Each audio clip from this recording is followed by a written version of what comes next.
Have a seat. I come bearing drinks. Booze free, of course. You're welcome. Ah, well, that's what being home is all about, right? Letting go, feeling at ease.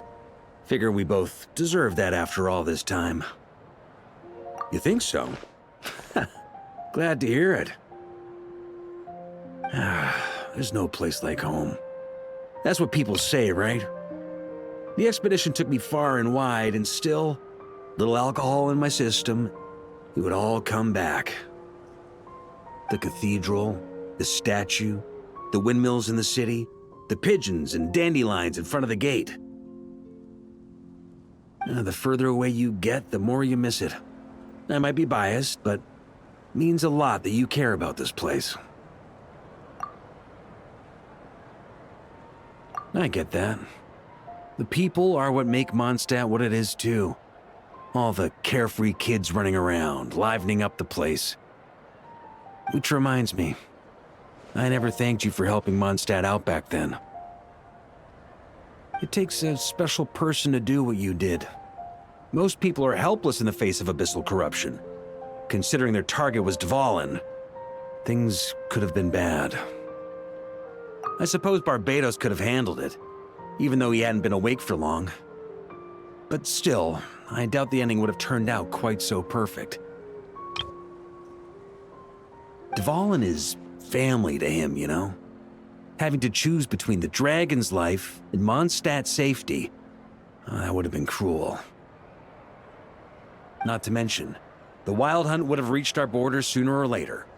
We'd have been stretched thin without your help. Maybe you've never put two and two together, but what you did in that land also helped reduce the threat of the Wild Hunt. If Natlan's crisis hadn't been resolved, the two abyssal powers might have joined forces at some point, making our situation even more dire. Ha! Look at us, taking down the Abyss in two separate nations. Doing the Knights of Favonius proud, aren't we? I guess not. In any case, for a knight, honor is something you get to define for yourself, no matter what the outside world thinks. And that's the question, isn't it? Why do we do what we do? But I think it's safe to say you already know the answer. Ah, so this is where you've been hiding. You know, I don't think this was designed for sitting. Ha! When did you become such a stickler? Come have a drink with us. There's plenty. Don't mind if I do. Grape juice? Again? You know, Charles would never let me hear the end of it if I started drinking without him. Disappointing, but understandable. Oh, I almost forgot. Since this banquet is also for the actors, I invited Dvalin. All right. Might hike up the bill a bit, but who cares? Haven't seen him in too long. Yeah, well, he turned me down. He never did like being the center of attention. The city is a little too small for him to spread his wings. Even if no one is afraid of him, he could still take out a windmill or two. Guess it's better not to risk it. Huh.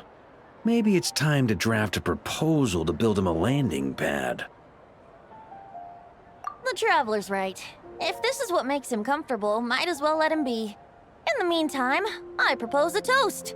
To our honorary knight. To our honorary knight.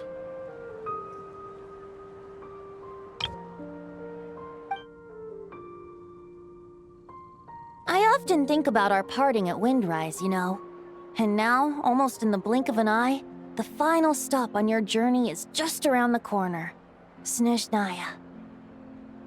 The Tsaritsa's plans have continued to advance. Now, only the Gnosis remains free from her grasp. But if even the captain couldn't take Malwika's Gnosis by force, I guess we don't need to be concerned about its safety for now. So that's good news, at least. You wouldn't be taking a dig at someone else's ability to hold on to their Gnosis, now would you, Grandmaster? Haha, of course not. I'm not one to rub salt in old wounds. Her harbingers do often tend to take a rather extreme approach. Just look at Child or Signora. But we would be mistaken to ignore the fact that Signora did not win the Gnosis using force. Right. You told me about the contract Morax signed with her before his death. You're saying she didn't need to resort to violence in Mondstadt either? That's right. If she was able to provide a reason convincing enough to persuade Morax, she could have persuaded me no problem. I suppose she just didn't think there was a reason to negotiate. I had just woken up, so I must not have seemed like much of a threat. Honestly, the Gnosis was of no use to me. I didn't care who it belonged to or what means were used to take it. I just knew if I fought her in that moment, the cathedral, perhaps even the entire city, might have become collateral damage. True. I wouldn't put it past Signora to take civilians as hostages either. In the end, though, it was those same methods that led to her end.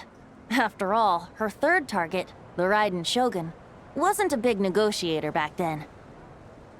Perhaps Signora's success in Mondstadt and Liyue convinced her that she was a match for the archon of any nation. You did the right thing. It pained me to see Inazuma as it was back then. I'm glad things have changed since. Of course, now the elite force of Harbingers has quite a few missing from its ranks, so I suspect the Tsaritsa no longer has the means to meddle in other nations like she used to. Who knows?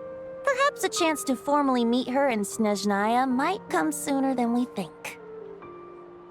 Some of our knights remain stationed in Notcry. If you need help, just say the word, and we'll be there.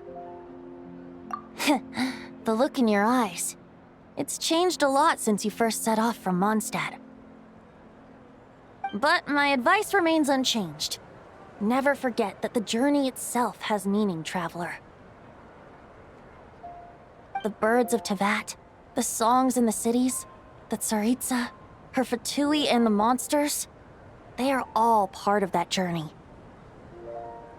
Perhaps earth-shaking truths and indescribable trials await you at the end.